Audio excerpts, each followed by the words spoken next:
नमस्कार, आप देख रहे हैं यूपीजीएन न्यूज भारत। इसमें हम ग्राम सभा रामपुर पहुंच चुके हैं, जो कि ब्लॉक भदोही, तहसील भदोही, जिला भदोही में आता है। यहाँ के नवनिर्वाचित प्रधान जी हैं रमेश गुप्ता जी हैं, जो कि इस बार पंचायती राज के चुनाव में जो 2021 के काफी टक्कर की लड़ाई थी। 14 कैंडिडेट इनके ग्राम सभा में चुनाव लड़े थे, लेकिन इनकी लोकप्रियता काफी अच्छी है। लोगों की बहुत तरीके से मदद करते रहते हैं, जैसे गरीबों की शादी विवाह में जो आर्थिक सहायता के रूप में काफी पैसा रुपए देकर आर्थिक सहायता मदद करते हैं, ताकि गरीबों को शादी विवाह में अड़चन ना आए। इसके बाद कोई गरीब की तिरही पड़ती है, उसके कार्यक्रम में कोई दिक्कतें होती है, उसमें भी आर्थिक रूप से सहायता करते रहते हैं। कोई गरीब अगर बीमार पड़ जाता है, दवा के उपचार के लिए उसके पास पैसे नहीं है, उसकी भी आर्थिक रूप से मदद करते रहते हैं। जो रमेश गुप्ता जी यहाँ के नवनिर्वाचित प्रधान जी हैं, ब्लॉक के प्रधान संघ के ब्लॉक उपाध्यक्ष के पद पर भी हैं इस समय। ऐसे विकासपुर प्रधान से आज हमारी विकास कार्यों पर बातें होगी। इनके ग्राम सभा में कुल वोट की संख्या 2300 के लगभग है, और इस बार 2021 के पंचायती राज के चुनाव में 1500 के वोट के लगभग वोट बूथ पे पड़ा था, जिसमें ग्राम सभा के लोगों ने इनको 379 वोट देकर काफी अच्छे वोटों चुनाव जिताया। 133 वोट से इन्होंने लीड किया था इस बार इस चुनाव में। 133 वोट से अपने विपक्षी जो थे उनको चुनाव में हराए थे। आइए ऐसे विकास पुरुष जो यहाँ के प्रधान हैं रामपुर के, आइए विकास के मुद्दों पर बातें कर देंगे। प्रधान जी नमस्कार, आपका यूपीजीएन न्यूज भारत में स्वागत है। प्रधान जी, आपको ग्राम सभा के लोगों ने 379 वोट देकर काफी अच्छे वोटों चुनाव जिताया, तो आप ग्राम सभा के लोगों को क्या संदेश देंगे? पहले तो सर मैं आपको धन्यवाद देना चाहता हूँ। ग्राम सभा रामपुर में आप आए, उसके लिए मैं आपका आभारी व्यक्त करता हूँ। और चुनाव की जो बात है, चुनाव में काफी हम लोग संघर्ष झेले हैं। चुनाव इस बार की जनता रामपुर की हमें क्या समझ के वोट दी है हमको, उसी पर हम खरा उतर रहे हैं आज तक। जैसे कि हमारे यहाँ का लगभग 40 से 50 वृद्धा पेंशन की जो योजना चल रही है, उसमें हम लगे हैं और दिन रात मेहनत कर रहे हैं। लगभग 30 पेंशन तैयार क्लियर हो गया है, अभी लगभग 20 से 25 बाकी है, वो भी क्लियर करा रहे हैं हम, प्रक्रिया में दिया गया है। और एक हमारा सड़क है जो नरेगा से चल रहा है, लगभग 1200 मीटर की है, वो भी कार्य प्रगति चल रहा है। गांव के हर विभिन्न मौके पर मैं खड़ा रहता हूं, चाहे कोई गरीब व्यक्ति हो, चाहे जो भी हमारे साथी हो, मैं उनके सुख दुख में खड़ा रहता हूं। और गांव की समस्या अगर हमारे कान में आ जाती है तो वो अपने परिवार की तरह मैं मानता हूं। हाँ सर, बताइए। जी सर, जैसा कि आप 2010 से 15 में भी प्रधान थे, आपको ग्राम सभा के लोगों ने चुनाव जिताया था। आप काफी अच्छे विकास किए थे अपने कार्यकाल में, जिसके कार्यकाल को आपको देखते हुए, आपके विकास कार्यों को देखते हुए, आपके जनता के जो गांव की जनता हैं, आपको फिर 2021 के पंचायती राज के चुनाव में आपको मौका दिए।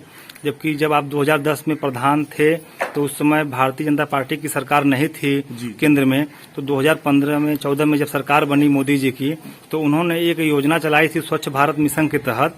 तो उसमें आप प्रधान नहीं थे कि एक भी घर गरीबों का वंचित न रहने पाए। स्वच्छ भारत मिशन के तहत प्रधानमंत्री शौचालय योजना एक थी, ताकि हर घर को शौचालय मिले। 12,000 का मिनी शौचालय था। तो सर, पूर्व के प्रधान के द्वारा जो शौचालय बनवाया गया, और जो शौचालय सर बाकी है भी नहीं बना है, जिन गरीबों को शौचालय नहीं मिला है, सर उसको आप अपने कार्यकाल में कहाँ तक पूरा करेंगे? हम जो भी हमारे पूर्व प्रधान नीलम देवी थी, उनका जो शौचालय बना है लगभग वो 400 से 500 के बीच में बनवाई है। और जो बचा है हम अपने भाइयों से, गरीब बंधुओं से, हमारे यहाँ आधार कार्ड, बैंक का पासबुक जमा है, वो लेके हम गए ब्लॉक पर जमा किए हैं। वो फीडिंग हो रही है, जैसे ही व्यवस्था आती है ब्लॉक का, वैसे मैं उसको कार्य प्रगति लेता हूँ। जी सर, एक गरीबों के लिए मोदी जी ने कहा था कि 2022 तक जिसके पास कच्चे मकान है, मढ़ा है, टीन सेट है, छप्पड़ है, उनको सर आवास दिया जाएगा। तो सर, जो पूर्व के प्रधान के द्वारा जो भी आवास बाकी रह गया, भी गरीबों को नहीं मिला है आवास, जो आज मढ़े में रह रहे हैं, कच्चे मकान में रह रहे हैं, सर उसको आप अपने कार्यकाल में कब तक पूरा करेंगे? इस मुद्दे पर सर बात आप छेड़ दिए हैं, तो मैं आपको एक बात बताना चाहता हूं। हमारे ग्राम सभा रामपुर में जियो टैग का व्यवस्था बहुत कम हुई थी, लगभग 24 से 25 आदमी पूरे ग्राम सभा में रामपुर जयरामपुर में। जी इसलिए हमें आवास में बड़ा वंचित होना पड़ रहा है। मैं बार बार अपने सेक्रेटरी महोदय एडीओ पंचायत से बोल रहा हूँ, सर हमारे यहाँ विवेचना करा लीजिए, जांच करा लीजिए। हमारा आवास का सूची जो बना है लगभग 23 से 24 लोग का केवल। अभी बहुत से लाभार्थी हमारे आवास नहीं पा सके हैं। बार बार उनसे रिक्वेस्ट कर रहा हूँ, वो बोले हैं कि जैसी सरकार का आदेश आएगा मैं आपके हर व्यक्ति से हर घर में जाके सर्वे करूंगा, जो भी होगा वो सूची में नाम डलवाया जाएगा, तब उसी हिसाब से आवास दिया जाएगा। जी सर, एक ग्राम सभा में मूल समस्याएं बनी हुई हैं। काफी ग्राम सभा में लगभग 250 ग्राम सभा हम घूम चुके हैं सर, कि जो गरीब लोगों को राशन नहीं मिलता है कोटेदार के द्वारा, और जो अपात्र लोग होते हैं सर वो राशन ले जाते हैं। तो सर क्या आपके भी ग्राम सभा में ऐसी समस्याएं हैं कि? नहीं, हमारे हिसाब से हमारे ग्राम सभा में लगभग घर घर जाके अंगूठा लगवा रहे हैं श्री कोटेदार जी इंद्रावती देवी, और समय समय पे वितरण कर रहे हैं। राशन की समस्या कोई नहीं है। जो वंचित जो अपात्र भी जैसे असहायक हैं वो हमारे घर आते हैं, उनको जाते हैं, हम बोलते हैं, उनको भी देते हैं। जी सर, नाली खड़ंजा चकरोड की हर ग्राम सभा में कुछ न कुछ समस्याएं रहती है। पानी की निकासी की समस्या रहती है, और सर चकमार्ग की समस्याएं रहती हैं कि काफी लोगों के दरवाजे तक चकमार्ग या इंटरलॉकिंग खड़ंजा नहीं रहता है, उनको रास्ते में दिक्कत होती है, निकासी की, चलने की समस्याएं होती हैं चकमार्ग की। सर क्या आपके ग्राम सभा में समस्याएं जटिल हैं कि काफी हद तक हमारे अच्छी ग्राम सभा में सर जटिल समस्या है। हम लगभग 1 करोड़ के आसपास प्रस्ताव और कार्य योजना क्लियर करे हैं। जैसे ही संविधान बनता जाएगा वैसे वैसे काम कराते जाएंगे। माननीय विधायक जी से एक अनुरोध हम लोग किए हैं। हमारे गांव की एक सड़क है 1.5 किलोमीटर, जो जयरामपुर पीएलएस गैस एजेंसी से शुरुआत होता है, वो उधवा मार्ग तक जाती है।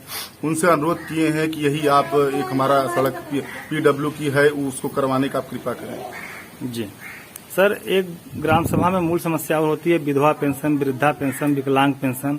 विधवा पेंशन में सर औरतें होती हैं जो ब्लॉक तहसील विकास भवन मुख्यालय नहीं पहुंच पाती हैं, और वृद्धा पेंशन सर वृद्ध लोग होते हैं, 60 साल के ऊपर रहते हैं, उनके सारे कागज के प्रोसेस की जानकारी नहीं रहती है कि हम कागज कहाँ से जमा करें, कहाँ से ऑनलाइन करें, हमारा कागज कहाँ तक पहुंचा है।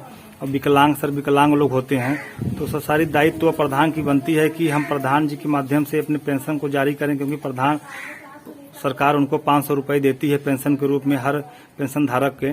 सर जो भी समस्याएं हैं पेंशन संबंधित, जो गरीबों को पेंशन नहीं मिल पा रहा है सर, उन समस्याओं को कैसे आप अपने कार्यकाल में पूरा कर पाएंगे? सर आप इस मुद्दे पर बात उठा दिए हैं, तो मैं आपसे एक यही कहना चाहता हूं कि जो भी हमारे गांव के जैसे 60 साल हो गए वृद्धा पेंशन, मैं उनके घर जाता हूं, माता जी से बोलता हूं केवल अपना आधार कार्ड दीजिए और बैंक का पासबुक दीजिए जी, अपना मोबाइल नंबर दीजिए, उसके बाद मैं ऑनलाइन कराता हूं उसको। सारी डॉक्यूमेंट क्लियर कराता हूं। और ब्लॉक में लगभग हमारे हिसाब से हमारे गांव के सभी जितने वो पात्रता की श्रेणी में आते हैं सब हम लोग अपलोड करा दिए हैं। लगभग उसमें से 30 लोग का पैसा भी आ चुका है। अभी 20 लोग 25 लोग जो भी बाकी है वो प्रक्रिया में है जी। सर भारत देश में कोरोना के महामारी का दौर चल रहा है, और सर आप देख रहे हैं कि मोदी जी ने हर गांव में कैंप लगवा के वैक्सीनेशन का कार्य भी करवा रहे हैं। तो सर आपके भी ग्राम सभा में कैंप लगा है कि नहीं लगा है, और सर कितना % हमारे यहाँ एक सरकारी अस्पताल है जयरामपुर जी, वैक्सीन का वहीं काम चलता है। हमारे हिसाब से लगभग 95% लोग लगवा चुके हैं, 2-5% बचे हैं जी।